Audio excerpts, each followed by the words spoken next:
É a oportunidade daqueles que ainda não cadastraram, não entraram no grupo do WhatsApp, entrar no grupo do WhatsApp para fazer perguntas, interagir com a gente. Então, já vou convidando aqui para subir ao nosso palco a próxima equipe, né, que traz bastante conhecimento, e vou apresentando para vocês. Convido, por favor, a Joyres Manuela, ela que é CEO da Energies. Por favor, Joyres, seja bem-vinda. Uma salva de palmas para Joyres. Convido também o Bruno Kikumoto, que é CEO do Canal Solar. Obrigada, Bruno, também. O Marcos Natan, consultor da Greener, que vai mediar esse painel. E também estará conosco a jornalista Lívia Neves, da PV Magazine. É um dos principais canais, né, de informação do mundo do segmento de energias renováveis, considerada aí uma das experts, né, mais influentes no segmento. A Joyres, que está aqui com a gente, é mestre em ciências ambientais, ela é especialista em eficiência energética, também engenheira, né, de energia, consultora em energia, fundadora do Energies, né, a linguagem da energia, e ela tem também vasta experiência em energia solar, em energia eólica e hidrelétrica, com conhecimento aí em fontes renováveis de energia e biocombustíveis. Deixa eu apresentar também o Bruno Kikumoto, que tem bacharelado e mestrado em engenharia elétrica pela UDESC e Unicamp, respectivamente. Atuou aí com mais de 8 anos, né, na empresa latino-americana, empresário, professor dos cursos de extensão em energia solar fotovoltaica da Unicamp e é cofundador também e diretor do Canal Solar. Com a gente o Marcos Natan, que é graduado em Engenharia Elétrica pela Universidade Federal de Itajubá.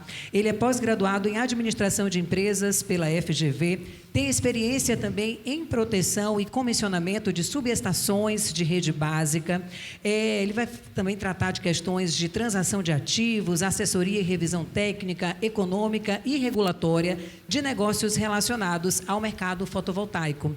E preciso apresentar também a Lívia, que está com a gente. Lívia Neves é jornalista, gente. Ela cobre aí o setor elétrico brasileiro desde 2012, né? Então tem muita experiência. Ela é do Rio de Janeiro, foi repórter e editora executiva da revista Brasil Energia, escreve e edita artigos sobre mercado, sobre política e regulação de energia renovável, especialmente eólica e solar. Ela é colaboradora, né, com a PV Magazine desde junho de 2021.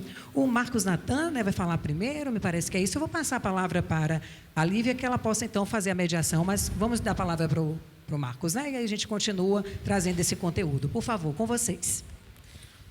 Boa tarde, pessoal. É um prazer estar aqui, primeiro no palco com todo esse pessoal aqui de peso do setor e conversando com que fazem parte desse setor, que fazem as coisas funcionarem, que estão fazendo o mercado crescer.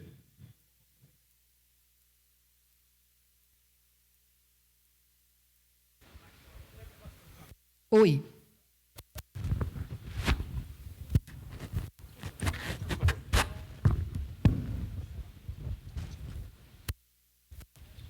Com alguns números. Desculpa, pessoal. Então, vamos lá. Eu vou falar um pouco aqui para vocês sobre os aspectos do mercado solar, numa visão mais nacional e depois aqui no estado da Bahia, e os impactos das mudanças regulatórias nos novos empreendimentos, considerando aí a mudança que a 14300 está trazendo para o mercado.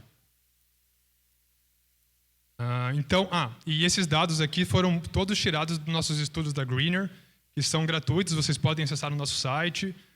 Vão estar até mais completos do que isso, né? Eu tenho um tempo limitado aqui para trazer informação para vocês, mas convido vocês a acessar nosso site e baixar os estudos e leiam diretamente. Então, em primeiro lugar, os aspectos do mercado. A gente consegue ver nesse gráfico a evolução de unidades consumidoras com instalação de energia solar nos últimos anos.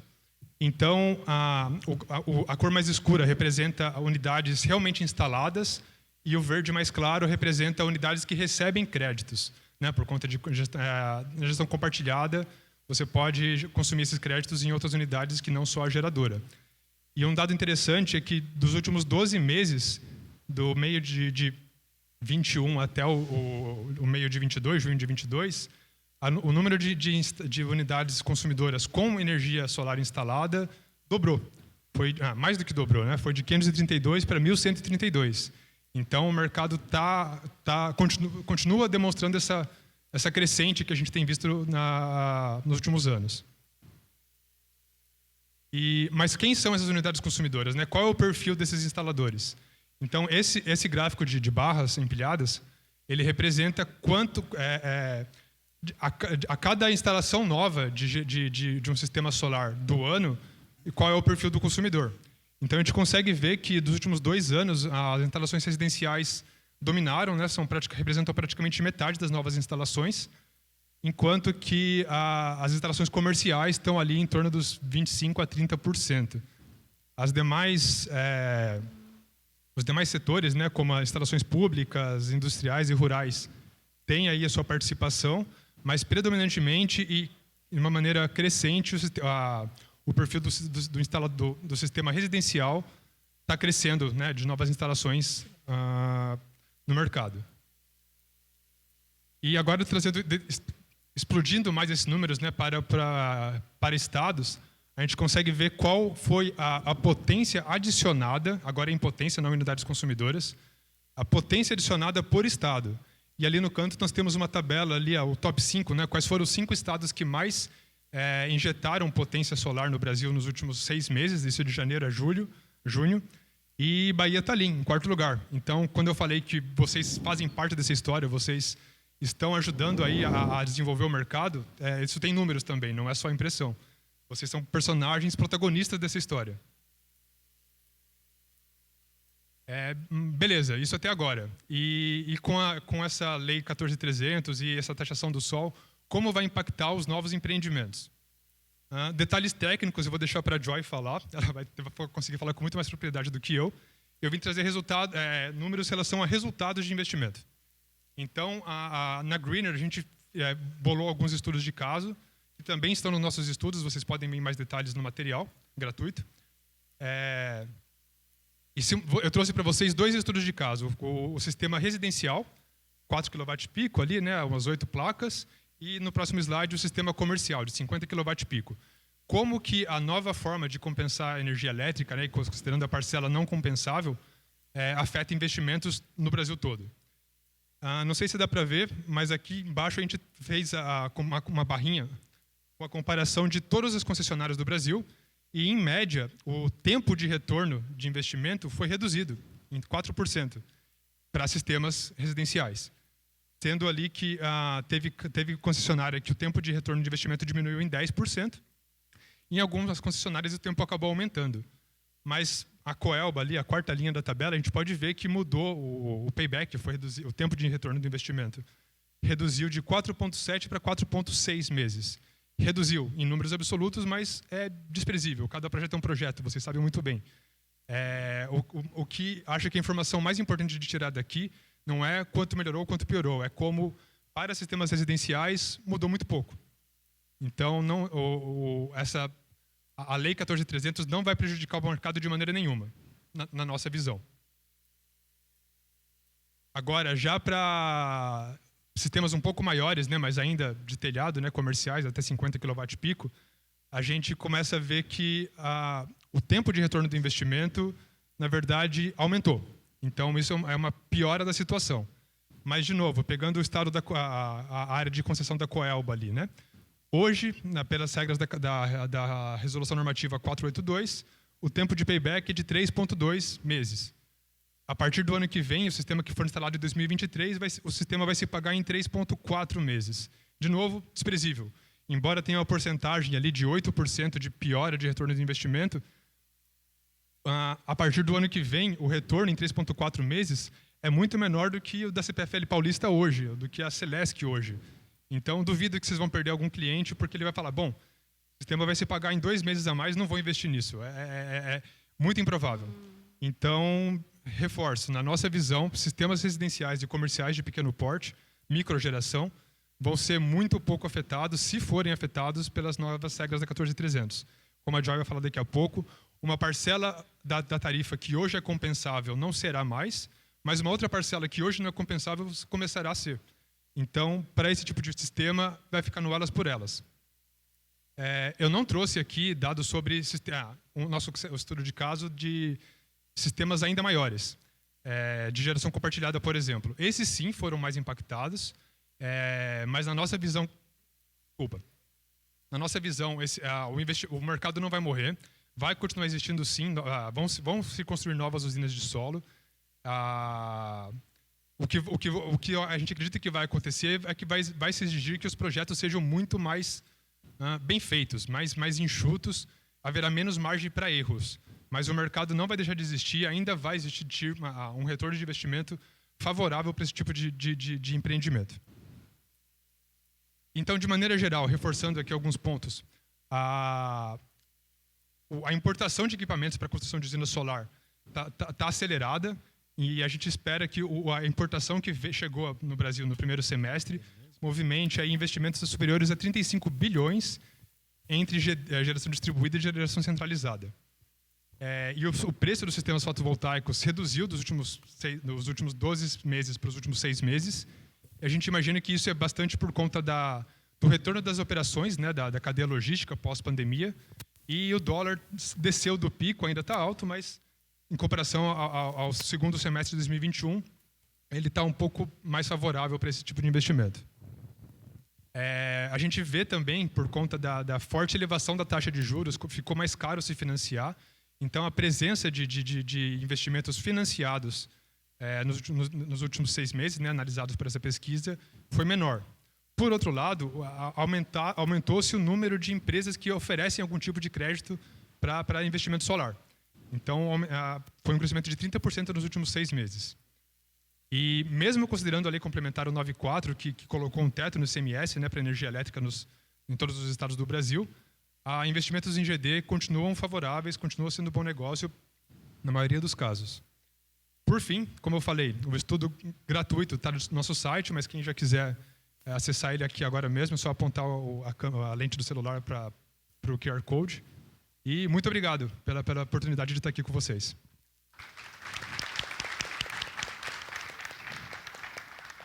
Bom, boa tarde a todos vocês.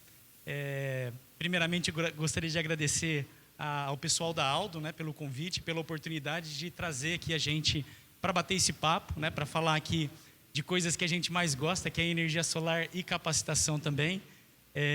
Agradecer a todos vocês, vi vários rostos aqui conhecidos, é sempre bom estar aqui em Salvador, né, um estado aí que sempre encara aí com muita garra os desafios, né, especialmente aí no mercado de energia solar. A gente viu aí a palestra do Natan, né, uma participação bem significativa, né, do estado da Bahia, e com certeza a energia solar vai continuar crescendo aqui. Tá? Falar rapidamente aqui sobre o Canal Solar. Eu sou diretor executivo atualmente do Canal Solar. Nós somos uma empresa que se posiciona como geração, né, com perdão aí do trocadilho do setor elétrico, né, uma empresa de geração, transmissão e distribuição de conhecimento. A gente tem 3 unidades de negócio, uma unidade de negócio de cursos e treinamentos, né, voltado aí à questão educacional, uma unidade de negócios também de consultoria e serviços, e também uma unidade de negócios de comunicação e mídia, né? Nós somos um canal aí de comunicação, um portal de comunicação bastante presente aí. Todos os dias a gente coloca aí uma notícia, um artigo técnico, um conteúdo para que vocês consumam e apliquem isso no dia a dia de vocês. Então a gente procura aí com essa espiral, né, aproveitar aí um pouquinho do que o Gustavo Cerbasi falou para a gente, nessa espiral positiva, né, a gente gerar os conhecimentos nos trabalhos de consultoria que a gente faz com vocês em campo e disseminar esse conhecimento através das nossas unidades de comunicação e também de educação. Tá? Basicamente aqui, qual que é o meu objetivo aqui com vocês nessa tarde, nesse tempo aqui que a gente tem para conversar? Né, primeiro, né, mostrar para vocês que, primeiro de tudo, parabéns, vocês escolheram um setor para estar, né, como a gente viu aí com os números do Natan, as palestras do Gustavo, enfim, dos outros colegas que irão participar, que está em franco crescimento, né? E eu quero trazer alguns dados para vocês, para não ficar simplesmente numa narrativa, né? Então, trago aqui alguns gráficos, alguns fatos, né? Primeiro aqui, trago aqui no meu lado esquerdo 3 gráficos que foram frutos aí de estudos feitos pela Bloomberg NEF. Então, basicamente, o que eu quero mostrar para vocês? Esse primeiro gráfico aqui de cima, ele mostra o consumo de energia elétrica no mundo, tá?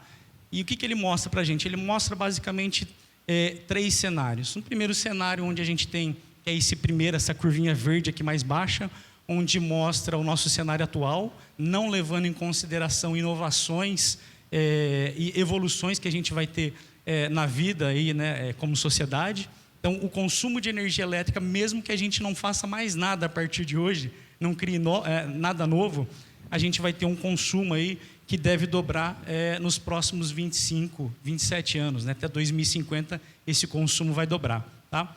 Parece que é muita coisa, né? A gente está falando em 25 anos, mas não é um tempo muito longo para a gente dobrar toda a nossa capacidade de geração de energia para que esse consumo seja atendido, tá? Então, é um fato bastante aí importante que mostra que vai haver a demanda por energia elétrica. Eu tenho uma curvinha em roxo ali, que é trazida por esse gráfico, que ela considera a inserção dos carros elétricos. Então, eu vou trocar basicamente o consumo de energia que hoje é feito através de combustíveis fósseis numa bomba, né, de combustível lá num posto de gasolina. Tá? E aí, quando eu olho para esse cenário, o que acontece? Essa dobra do consumo de energia, ele reduz. Ele vem aqui para 2035. Então, aquele prazo que vocês tinham de 25 anos para fazer os projetos de vocês acontecerem, já diminuiu, né? Aquele prazo que vocês estão acostumados, que no momento onde vocês fecham a venda aí de um sistema solar fotovoltaico, o cliente já começa a ligar, mandar mensagem de WhatsApp, vai começar a ser mais apertado esse prazo. Levando em consideração outros tipos de relacionados à eletrificação, que a gente chama de indiretos, e aqui eu coloco como principal aí, componente a questão do hidrogênio verde, que vocês estão acompanhando, né? O hidrogênio verde é uma forma bastante interessante da gente armazenar energia, né? E até fornecer o hidrogênio. Ele é utilizado aí em larga escala nas grandes indústrias, né? Principalmente a indústria metalúrgica. Para gerar esse hidrogênio verde, eu preciso da energia, né? Através aí da energia solar ou da eólica, que são as renováveis.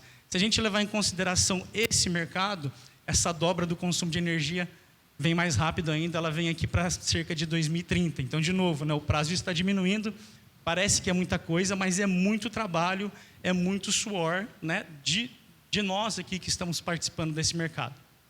Tá? Então, demanda por energia vai ter de sobra. Né?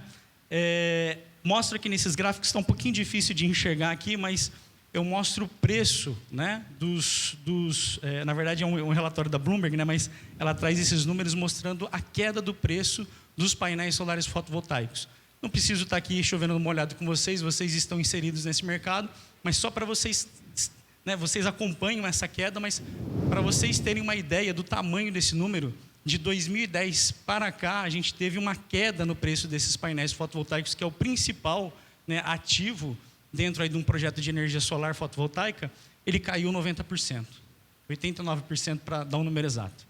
Mostro também ali um outro gráfico que a gente traz o preço das baterias, né? As baterias de lítio também têm uma sinergia muito grande com a energia solar, porque, né, talvez o único calcanhar de Aquiles da energia solar e da energia eólica é a não despachabilidade. Né? O que é isso?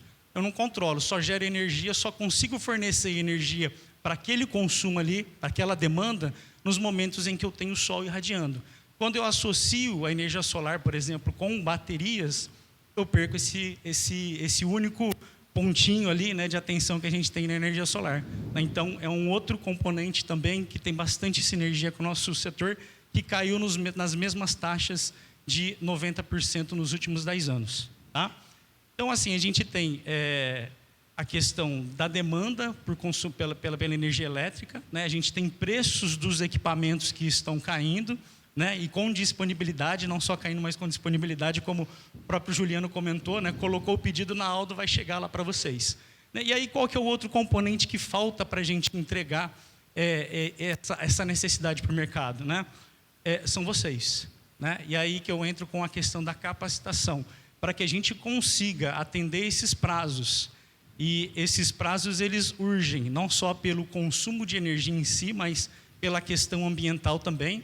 Essa onda de consciência ambiental, essa onda ESG, né? Por mais aí que alguns críticos comentem, né, que isso é um modismo, não é. Né? A gente precisa frear a geração de energia de forma fóssil. Então, é uma necessidade muito grande para que a gente incorpore cada vez mais energia solar. E a única forma da gente conseguir atender esses prazos é através da capacitação de vocês. Trago aqui alguns gráficos aqui mostrando, alguns fatos aqui mostrando para vocês, né? Renováveis irão compor 60% da matriz elétrica mundial, isso daqui é fato. Trago uma outra notícia aqui, trazendo fatos sobre a energia solar, por exemplo, no mercado alemão, né? O mercado alemão que vocês conhecem, foi onde cresceu a energia solar, um mercado que hoje já tem 70 gigawatts de potência instalada, só de geração distribuída, tá? Um país que cabe aí no estado do Mato Grosso do Sul, que para quem já foi para a Alemanha, pousou lá, sabe, né, que a gente consegue enxergar vários telhados já populados com energia solar, e estão vivendo um boom hoje, onde o prazo, né, de entrega, né, eu tive a oportunidade de estar na Alemanha no começo do ano e conversar com vários integradores como vocês, e o prazo, né, se alguém batesse na porta desses integradores, o prazo para instalar energia solar era de 6 meses. Tá? Recentemente, a gente fez uma matéria sobre esse mercado alemão, né, uma correspondente nossa do Canal Solar levantou que esse prazo já aumentou para 12 meses. E isso, né, esse problema, ele acontece por falta de mão de obra qualificada, né, manpower, para colocar todos esses painéis fotovoltaicos nos telhados. Então, a mensagem que eu quero deixar para vocês aqui é que capacitem os seus funcionários, né? As empresas de vocês estão crescendo, elas vão ter que crescer para dar conta dessa demanda toda que a gente tem, que vai acontecer naturalmente não só no mundo, mas no Brasil, e com certeza para que vocês continuem encantando os clientes de vocês, gerando mais negócios, fazendo aquela espiral positiva acontecer, através da capacitação de vocês e dos seus colaboradores. Obrigado. Será que eu vou precisar?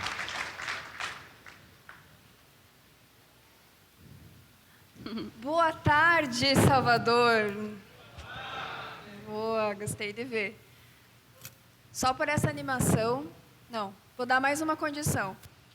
Se vocês torcerem para que dê sol amanhã, porque eu resolvi ficar um dia a mais em Salvador, porque não é sempre que a gente lá do Sul vem para Salvador, eu vou dar um presente para vocês no final dessa palestra.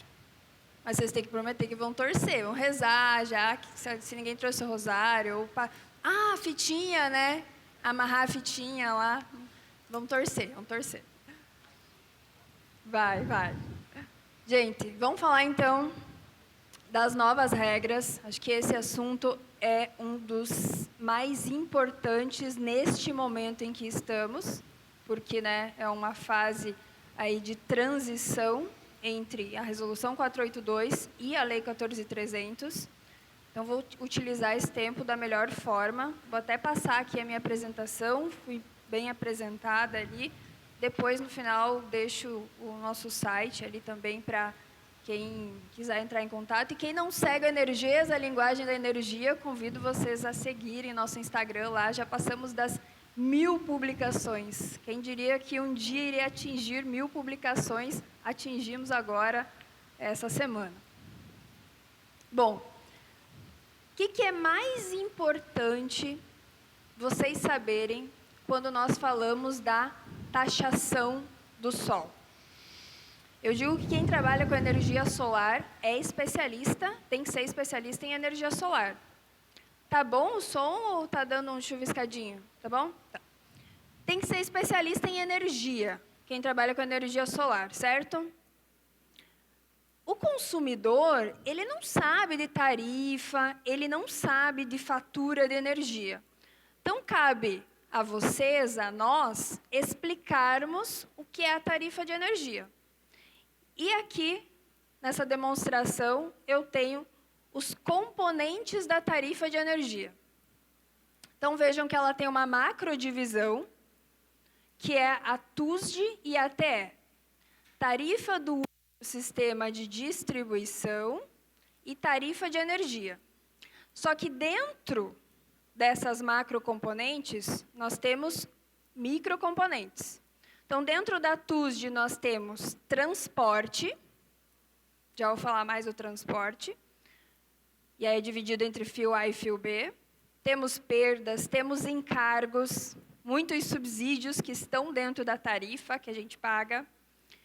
Outros componentes relacionados à energia, de combustíveis da Amazônia, por exemplo, que lá tem sistemas isolados, então a gente tem que subsidiar essa energia para chegar até lá.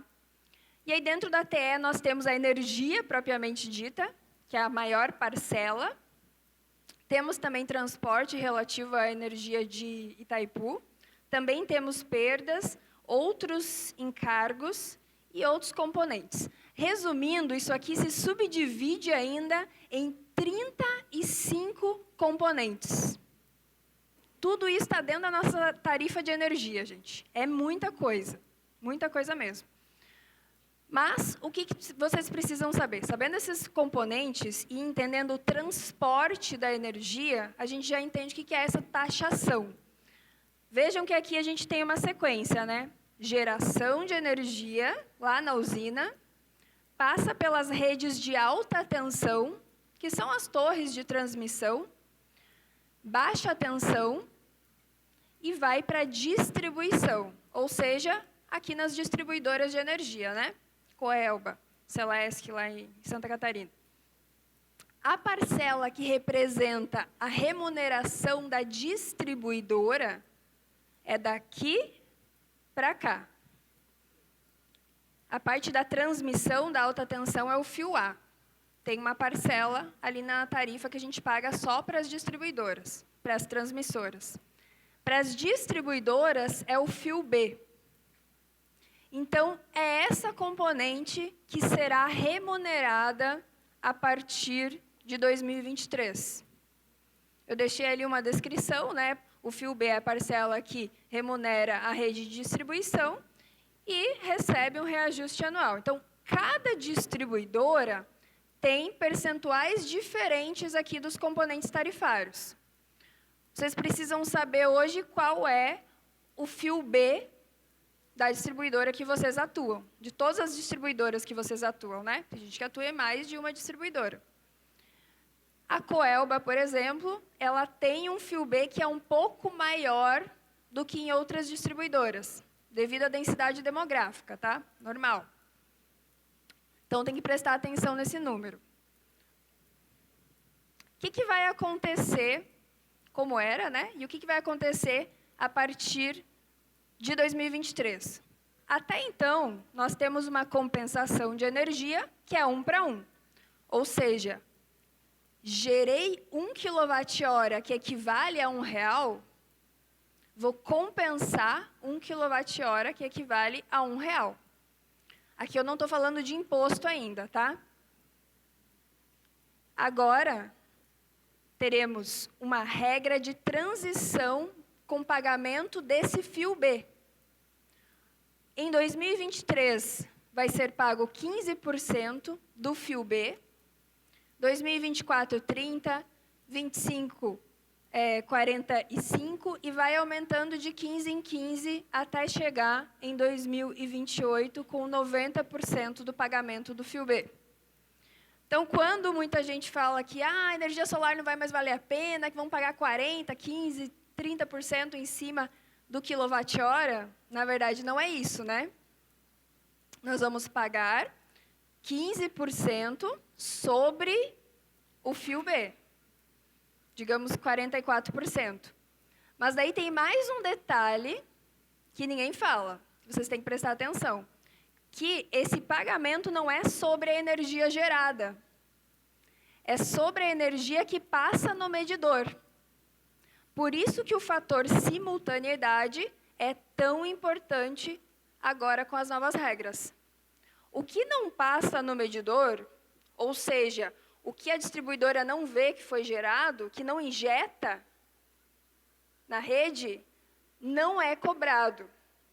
Então, se você tem, por exemplo, uma geração e um consumo alto, simultâneo, que não passa no medidor, você não vai sentir nada, essa cobrança. Então, é aquele áudio da Dilma, né? É 30% sobre... Não é 30% de 30%. É 30%. Então, aqui é 15% de 44% de 40%, que seja a tua simultaneidade. Aí você vai ter que ver quanto que é a tua simultaneidade. Então, é mais ou menos assim, gente. Aí tem uma outra regrinha aqui, que é, em alguns casos, que é quando o autoconsumo remoto é maior do que 500 kW e geração compartilhada tem um participante que tem mais de 25%. Aí paga 100% fio B, 40% fio A, pesquisa e desenvolvimento e tarifa de fiscalização do serviço de energia elétrica. São 2 impostos.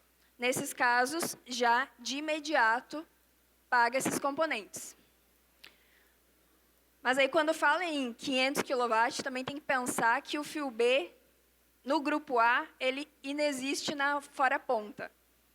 Mas aí é outra história, acho que o Natan já trouxe aqui uma boa perspectiva mostrando sobre o payback. Todos os cálculos que nós fizemos também deu diferença de meses, a não ser quando eu tenho muito injeção de energia a 100%, quando é remota, potências mais relevantes, aí interfere um pouquinho mais, mas é meses, gente, de verdade. Vou falar um pouquinho sobre as regras de transição. Então, nós temos 2 regras para quem entrar depois do dia 7 de janeiro de 2023. A primeira é 15,30 até 90% de cobrança do fio B em 2028. Porém, quem protocolar entre janeiro e julho de 2023, você tem mais 2 anos de 90% do fio B. Depois disso eu já vou falar. Mas aí tem a outra regra, a segunda regra de transição, que é quem entrar depois de julho de 23.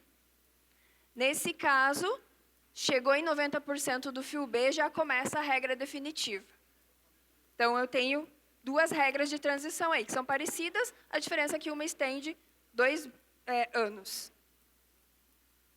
Eu dividi, e eu vou pedir autorização para estourar o meu tempo, porque eu acho que esse assunto é muito importante, em 3 grupos, tá, pessoal?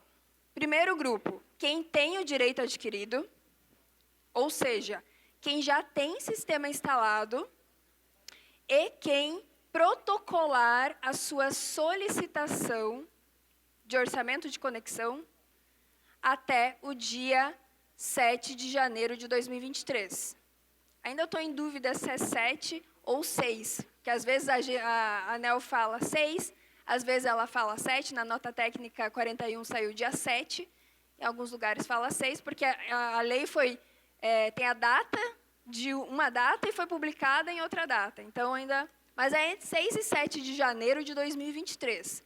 Quem protocolar até esse dia garante essa compensação de 1 para 1 até 2045. Esse é um grupo. O grupo 2, então, vai ser quem fizer o seu protocolo do orçamento de conexão entre janeiro e julho de 2023. Por que tem isso? Essas pessoas ainda não vão conhecer qual é a regra definitiva. Por isso que elas ganharam 2 anos. Então, elas vão ter essa compensação até 2030. E o terceiro grupo, daí é quem fizer o protocolo depois de julho de 23. E aí, nesse caso, elas vão ter essa regra de transição até 2028. E depois desses prazos, todos esses grupos vão entrar na cobrança definitiva. O que é essa cobrança definitiva? Não sabemos ainda. Então, aqui vai ter o encontro de contas, onde o que a lei fala, gente? Que vai ser cobrado todos os componentes tarifários, exceto a energia, só que vai ter que ser acrescentado todos os benefícios da geração distribuída, inclusive benefícios locacionais, benefícios ambientais, benefícios sociais. Então, vai sair aqueles componentes, né, os demais componentes, exceto a energia, porém, vai adicionar os benefícios da micro e mini geração distribuída. Aqui são números relacionados a tudo que eu falei para vocês. Provavelmente vocês não vão conseguir visualizar, mas aqui eu coloquei a valoração dos componentes tarifários. Esse material vai ser disponibilizado, né, Ali? Vai ser disponibilizado para vocês. tem a valoração dos componentes e aqui no grupo 1, os componentes a pagar. Nesse caso aqui é 0. Grupo 2 e 3 aqui eu coloquei um pagamento de 15% do fio B. Então, aquela parcela ali que você vai ter que pagar. Nesse caso, eu coloquei que o fio B vale 25 centavos. Eu vou começar pagando 0,0375 centavos. Então, vai ser 3,75%, mas aí considerando só a energia que é injetada. Quando eu chego em 90% do fio B, que é o mais crítico, né, nessas regras de transição, aí eu tenho ali um pagamento que é de 22 centavos sobre cada quilowatt-hora que for injetado. Então, é basicamente essa conta que vocês precisam fazer para entender quanto cada quilowatt-hora vai ser cobrado e entender o impacto que não é o impacto que a gente ouve por aí, né? Que vai inviabilizar, não vai mais valer a pena. Afinal, Natan já mostrou aqui que vale. Todos os nossos cálculos, as nossas planilhas mostram que continua sendo viável, tá certo? Deixei aqui também para vocês terem esse material. É um resuminho sobre alguns temas que também foram alterados aí com a Lei 14.300. Depois a gente vai ter aqui espaço para perguntas. Vocês podem fazer perguntas. Quero saber sobre biopitante, potência instalada, que mudou também, custo de disponibilidade, demanda contratada, garantia de fiel cumprimento também foi uma coisa nova. Orçamento de conexão, geração compartilhada, que adicionamos aí modelos para a geração compartilhada. Enfim, estou aqui disponível para esclarecer as dúvidas para vocês. Quero fazer um convite, a gente tem aqui um evento gratuito que vai acontecer no dia 7 de novembro. Vamos falar sobre 2 pontos importantes, que é essa mudança de regras da geração distribuída e sobre a abertura do Mercado Livre, que também é um outro movimento de mercado que está acontecendo. Para participar, deixei o QR Code, que mais um QR Code para a lista de vocês, mas vai ser bem legal, tá? E para finalizar, não sei se a gente vai fazer agora, Lê. Pode ser? Vocês vão torcer mesmo para dar sol? Certeza? Hã? Então, contato direto com São Pedro ali, né? Sabia. Bom, pessoal, vou sortear para vocês um curso. A gente tem aí o curso das novas regras da geração distribuída. Tem uma planilha completa que você só insere os dados ali de entrada, ela te dá tempo de retorno, comparando a regra antiga e a regra nova, traz aí uma série de comparativos e ela é toda automatizada, tá? Como é que a gente vai fazer, Alê? Tem o sorteador. Então, com a inscrição de vocês, tem toda uma numeração que eles colocaram. Agora vão sortear o número e vamos ver quem é que vai ser o sortudo ou a sortuda que vai ganhar o nosso curso.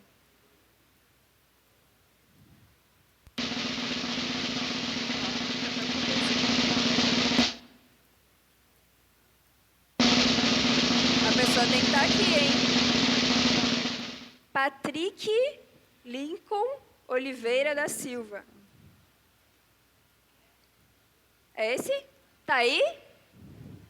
Aonde? Aê! Boa. Depois pode mandar o nome e o e-mail ali pro pessoal da Aldo, que eles encaminham, a gente manda o acesso, tá bom? Parabéns.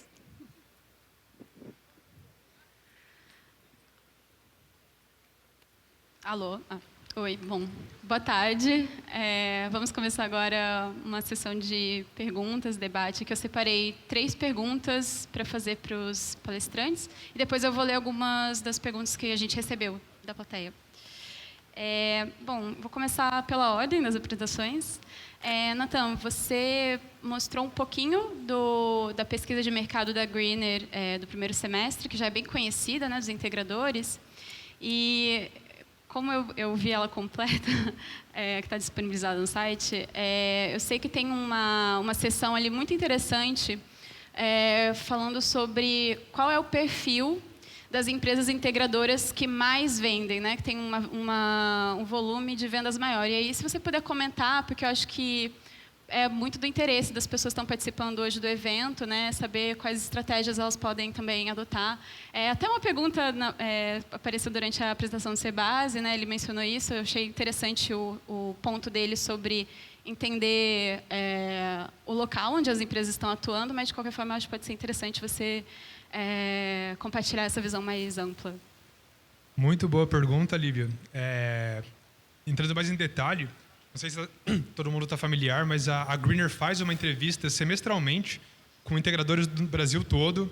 Essa última pesquisa a gente recebeu, se eu não me engano, 1.400 ou 1.600 respostas, onde a gente pergunta muita coisa sobre perfil de sistemas que está sendo vendido, preços praticados, de kit, de serviço, facilidades, dificuldades, obstáculos. Essa foi a maior pesquisa a pesquisa com o maior número de respostas que a gente recebeu, e uma delas foi essa. Na verdade, a pergunta foi se há alguma ferramenta digital para automatizar o seu processo ou os seus processos de um integrador. E a gente notou que das 100 empresas que nos informaram que tinham as maiores vendas, a gente ranqueou elas, listou elas em ordem. Das 100 empresas que disseram que mais venderam nos últimos 6 meses, de janeiro a junho, a maioria esmagadora automatiza pelo menos uma parte do processo. Aquele 87% que foi mencionado pelo colega na apresentação anterior se refere à automatização de marketing. Então, eles usam alguma ferramenta digital, seja nas redes sociais ou um RD Station. Então, a gente está vendo que é um indicador de que essa automação é positiva, é benéfica para o integrador. Mas não se limita a marketing. Esses top 100 que a gente se refere também automatiza, por exemplo, a elaboração de propostas, captação de clientes através do marketing, o próprio financeiro, gestão de pessoas da empresa, o dimensionamento, o projeto de usinas. Então, e essas ferramentas podem ser tanto coisas mais complexas, como o RD Station, como elaborar ter uma automação de propostas no Excel. Também funciona. Mas em síntese, a automação está sendo benéfica para que os integradores estão conseguindo vender mais através dessas técnicas. Obrigada. Bruno, se você puder comentar, você falou bastante sobre a importância da certificação, né? Com a sua experiência, o que você vem observando, assim, existe uma área específica, porque a capacitação, a qualificação é muito ampla, né? Pode ser uma qualificação técnica, pode ser uma qualificação comercial. O que você nota que é uma necessidade muito grande, uma defasagem muito grande para as empresas se capacitarem? E existe uma diferença no perfil, uma empresa que está entrando, por exemplo, nesse mercado, ela tem que se capacitar mais em uma área, e uma empresa que já está atuando, ela tem que olhar mais para outra área? O que você pode falar sobre?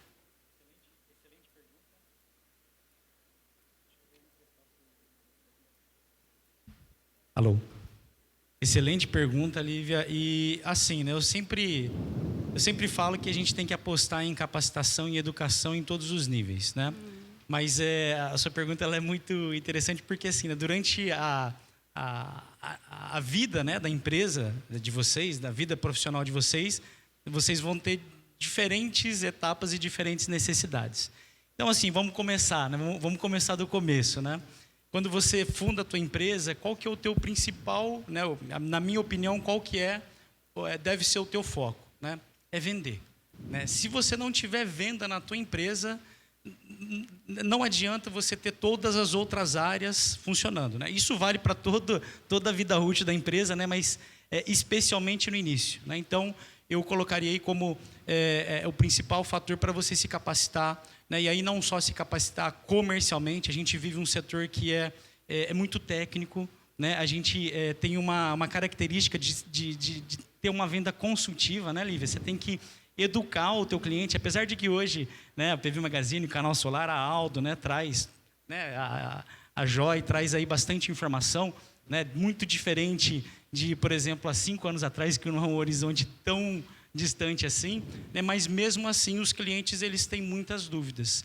E eu, assim, né, do que a gente tem de contato com vocês integradores, ganham a corrida, né? Hoje a gente tem uma concorrência muito grande aí, né? Espero aí que é saudável aí entre vocês. Obviamente tem alguns outros players que não têm a mesma capacitação que vocês têm, né? Mas enfim.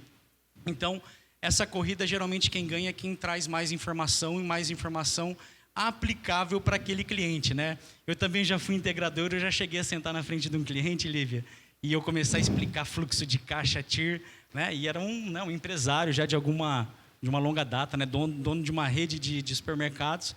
Ele falou, não, você está me confundindo com todos esses detalhes, eu quero saber o payback, quero saber essa informação.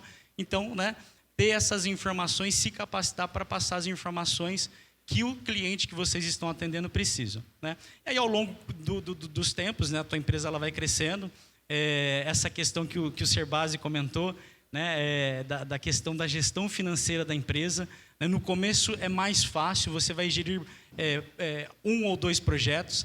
À medida que você vai tendo mais projetos sendo executado na empresa de vocês, a complexidade vai aumentando, né? Então, tem uma característica bastante interessante do nosso mercado, né, que a gente recebe, né, vocês recebem o dinheiro antes, né, de entregar o projeto. E isso, às vezes, dá uma falsa impressão, né, de que você tem o dinheiro no caixa, mas de que o teu resultado financeiro, o teu resultado contábil está indo bem, né? A gente fez até a gente tem uns cursos, né, Lívia? E a gente continua ali conversando no WhatsApp, né? E eu vi uma discussão, por exemplo, de qual que é a margem de lucro que você está praticando. E eu vi umas margens assim exorbitantes, coisas assim que não faz sentido, 30%, 40%, 50%, 60% de margem, né? Eu falei, não, vamos tentar entender o que é isso, né? E a gente perguntou, e era um grupo assim de integradores que já estavam fazendo grandes projetos, né? E havia ali uma interpretação errada do que era margem, não se considerava, por exemplo, custos fixos. E vários desses integradores, eles estavam, na verdade, tendo um resultado financeiro até negativo. Até a gente ofertou ali depois uma tutoria, uma mentoria para fazê-los entender que a estrutura de custos, né, o quando que você vai receber, o quanto que você vai pagar, quanto o famoso fluxo de caixa vai acontecer, faz toda a diferença. E, por fim, também, né, ficar muito atento na questão técnica sempre, né, nós fazemos projetos de engenharia, né, e eles têm que ser tratados como tal. E tem uma característica bastante interessante no nosso ambiente, é que é um ambiente que muda muito rápido. A gente vai falar sobre módulos fotovoltaicos, a gente vai falar sobre inversores híbridos, né, e hoje uma tecnologia que está despontando, talvez o ano que vem esteja obsoleta. A gente vê muitas vezes isso acontecendo, né? E, por exemplo, sistemas de energia solar com baterias, né? Uma coisa que vem acontecendo, grande parte dos projetos que a gente vivencia, verifica, a conta fecha do ponto de vista financeiro, tá? Para o consumidor que quer ter bateria ou que precisa dessa bateria. E a gente vê muitas vezes esses negócios não acontecendo, né? Esses negócios chegam para alguns integradores. Acredito que não seja a realidade de todos vocês, mas por falta dessa capacitação, eles perdem o negócio porque eles não sabem fazer o projeto, eles não sabem calcular a viabilidade desses projetos, a viabilidade está lá, né? E aí não houve essa capacitação, a oportunidade ela passa. Muitas vezes eu vejo alguns integradores falando, não, a bateria não está valendo a pena, né? Mas talvez não seja isso, né? Tem que fazer a conta. Então, em todos os níveis da empresa, né, desde o comercial até o projetista, o dono da empresa, ele tem que estar sempre atento e se capacitando sempre. Legal, obrigada. Joy, se você puder falar um pouco, você apresentou bastante em detalhes as mudanças, né, que a Lei 14.300 vai introduzir a partir do ano que vem. Mas existem alguns detalhes da regulação que ainda precisam ser definidos pela ANEEL, né? Você pode explicar, assim, eu sei que tem bastante coisas em detalhes, mas assim, qual é o cronograma, né? O que está em discussão e o que ainda pode mudar? Apesar de a lei já ter sido publicada em janeiro, né? Tem essa parte da regulamentação da lei. Boa. Você puder falar um pouco. Tu falou muito bem, Lívia. A gente está numa fase que a lei foi publicada, mas a ANEEL precisa regulamentar, ou seja, dar os detalhes da lei. E como que isso acontece? Acontece via uma publicação de minuta, que é como se fosse um rascunho da nova resolução. A resolução A 482 vai ser revogada e as considerações sobre a micro e mini geração vão na resolução 1000, que é a resolução que já existe hoje, que trata do relacionamento entre conectantes e distribuidor. Como é que vai funcionar essa regulamentação? A ANEEL tem que abrir uma consulta pública. Nessa consulta, toda a sociedade e todos os agentes vão contribuir e, a partir disso, dessas contribuições, a ANEEL vai publicar a nova resolução. Esse processo da regulamentação da Lei 14.300 está acontecendo em 3 processos diferentes dentro da ANEEL. Então, nós temos um processo que já abriu consulta pública e já fechou, que é relativo à sobrecontratação de energia das distribuidoras. Segundo processo, a segunda consulta pública abriu ontem. Quem acompanha meus stories viu. É a consulta pública que trata sobre o pagamento dos outros componentes na CDE. Então, vai ser criado mais um encargo, que seria o pagamento dos componentes de quem não está pagando na micro e mini geração, para os outros consumidores cativos pagarem esses componentes que não estão sendo pagos durante a regra de transição. Não é definitivo, tá, gente? Isso aqui está em consulta pública. Foi aberta ontem e vai ficar aberta por 47 dias. E aí o terceiro processo não foi aberto ainda, que é relativo a todas as outras mudanças que constam na Lei 14.300. Então, é o que a gente mais aguarda, na verdade, o processo que estamos esperando aí para poder, de fato, contribuir também e que se gere essas novas regras por parte do órgão regulador, enfatizando que isso está em atraso, era para ter acontecido até julho, e temos aí um delay da agência reguladora. Esperamos que até o final do ano aconteça. Do jeito que está caminhando, eu acho que não vai acontecer, né? Mas não tem como prever. Pode ser que abra amanhã, do nada, e já seja regulamentado. Então, estamos nessa fase. Essas consultas públicas, essas atualizações, né, da regulação, elas não impactam o que já pode ser previsto hoje, até 2029, quando é concluído a transição das regras. Ou elas podem afetar o que já está previsto na lei? Acredito que não, Lívia, porque, de acordo com uma nota técnica que já foi publicada pela agência, nesse ponto específico sobre as regras de transição, a agência tem o mesmo entendimento que a Lei 14.300. Acontece que, em outros pontos, existem outras interpretações, né, como é o caso do biooptante e do pagamento de demanda, que está tendo divergência de entendimento da lei. Então, são pontos que vão precisar ser debatidos. Mas essa da transição não vai afetar em nada. Legal, obrigada. Imagina. Eu vou começar a ler, então, algumas perguntas que eu recebi aqui. Então, uma delas tem até a ver com isso, do Jackson Carvalho, da MD Solar. Algum cenário...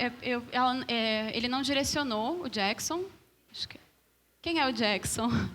Aqui. Oi.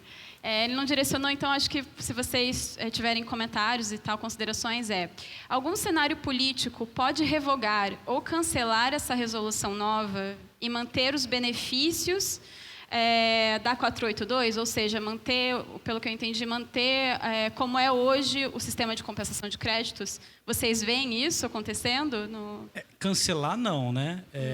Pode haver uma alteração e até existe um movimento, né? A gente não sabe se vai acontecer ou não, mas por esse fato que a Joy comentou, de que nenhum dos prazos, né, que foram passados, seja para o CNPE, para a ANEEL, não foram cumpridos, há um movimento da Câmara lá dentro do Congresso de postergar essa entrada da regra, né? Então, de repente, a gente tem entrada agora em janeiro, né? De repente postergar um ano. Existe um movimento, né, sendo jogado limpo na bola, né, mas até por conta do cenário que a gente se encontra, né, de eleições, semana da eleição. Então, a gente não, não tem muito como a gente falar se isso vai acontecer ou não, né? Mas é possível sim. Existem meios legais aí para que isso aconteça. Se vai acontecer é uma outra coisa. Porque houve toda uma articulação, né, do setor para aprovar essa lei, enfim, não sei, mas é possível, né? Possível, não sei se principalmente se vier vai como acontecer. medida provisória, né? Que aí é acho que o único instituto que pode... Ele pode vir como um PL também, né, Jó? Ele pode pegar o texto original do jeito que ele está, né? Só edita ele, coloca lá, em vez de 12 meses, 24 meses para entrar, né? Que foram 12 meses a partir de 22. Ou uma medida provisória, como você falou, né? Tanto ou o Congresso ou via o Executivo pode acontecer. Eu vou direcionar mais uma pergunta aqui que a gente recebeu para o Bruno, mas a pessoa não se identificou. Com a crescente demanda por usinas e instalações de painéis solares, qual a importância do técnico em comissionamento no segmento? Eu posso aproveitar e incluir mais uma que é para você também, que é se vocês têm a previsão de... deixa eu encontrar aqui... criar novos treinamentos voltados às tecnologias híbridas e armazenamento especificamente. A gente tem vou começar pela última pergunta, tá, Lívia? A gente já tem cursos de capacitação para essa área de híbridos de armazenamento, né? Até a gente vai ter um painel sobre híbridos, a gente guardou para falar sobre isso, né? A gente tem, inclusive, né, dentro aqui da nossa parceria com a Aldo, um desconto especial para quem está participando aqui do evento, do treinamento, né, desse evento de hoje, né, uma alusão aos 40 anos da Aldo, ao Revolution 4.0, a gente dá 40% de desconto para quem está participando nesse evento, nesse curso de projetos de energia solar com armazenamento. Então, a gente tem, e a gente já está olhando para outras coisas também, né? Como eu falei, esse mundo tecnológico, ele não para, né? Então, a gente já está olhando para algumas inovações para incorporar esse treinamento. E com relação à pergunta do comissionamento, cada vez mais, né, a gente vê essa etapa da cadeia de valor aí dos projetos. Natan, que é especialista nisso também, né, Natan? O que é para quem não conhece o que é o comissionamento, né, a gente não vê isso, não é um termo muito utilizado aí nas escolas técnicas, né, a gente está começando a ver agora, né? Mas é um processo ao final, né, da entrega do projeto para garantir que a passagem, né, do projeto das mãos de quem construiu, né, que são vocês, para quem comprou o projeto, para quem é o proprietário, geralmente são feitas algumas avaliações, desde inspeções visuais a ensaios, e essas avaliações elas balizam essa passagem da responsabilidade. Então, cada vez mais, a gente vê os proprietários exigindo essa entrega formal, né, essa avaliação formal, e a gente vê também que é exponencial aí o crescimento dessa atividade aí nos projetos, principalmente nos projetos de maior porte. Legal, obrigada. Bom, infelizmente só tem tempo para mais uma pergunta, mas as perguntas que não forem respondidas aqui vão ser respondidas depois no chat, então vocês podem ficar de olho. E aí eu vou direcionar essa pergunta para Joy, que no próximo ano, com a nova legislação, o cliente que estiver na modalidade de geração própria pagará somente o que passar pelo medidor, foi o que você destacou na sua apresentação, né? Então, acho que isso... Aí a pessoa pergunta, o Marlon Diego Pires Pacheco. Oi. Isso. Então, uma parte da pergunta já foi respondida durante a apresentação, né? E aí também tem uma pergunta que se houver a inclusão de um beneficiário para uma usina na legislação que foi construída na legislação antiga e a inclusão ocorrer em 2023, esse beneficiário será incluso na nova ou na antiga legislação? Boa pergunta, Mar. Eu fiz um post, o meu último post no Instagram fala exatamente sobre isso, porque é uma dúvida muito comum. Tá, e se eu incluir ou excluir beneficiárias, eu vou perder o direito de compensar um para um? Não, porque quem tem o direito é a geradora. Então, todos que tiverem sob a compensação da geradora, mesmo que entrem depois, não vão perder o direito. Ou então vão continuar com esse direito, ou vão adquirir esse direito depois. Aí tem alguns pontos, né, que se eu mover de lugar a geradora e eu vou perder. Se eu encerrar o contrato de alguma forma, eu perco. Então, ver esse post lá, que tem vários pontos de direito adquirido que acho que você vai esclarecer bastante. Mas boa pergunta, uma dúvida comum. Obrigada. Natan, você gostaria de fazer algum comentário final? Ter alguma... Não, gostaria de agradecer a Aldo pelo convite, por organizar esse evento que é tão importante aqui na região, né? Como a Bahia é um dos principais estados aí que está movimentando esse mercado para frente. Agradecer a presença aqui do pessoal, dos meus colegas de palco, e a de vocês, né? Por dedicarem parte do tempo de vocês, como o Serbasi falou, que o tempo é um recurso valioso, muito importante, a nos ouvir aqui, a compartilhar a experiência com a gente e aprendermos todos juntos. Obrigado.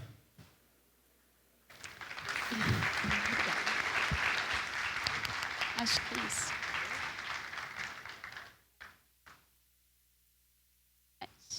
Então tá, obrigada, gente. Boa tarde. Vamos continuar aqui. Muito bem, ok. Muito obrigada pela participação de todos, né? Pela troca.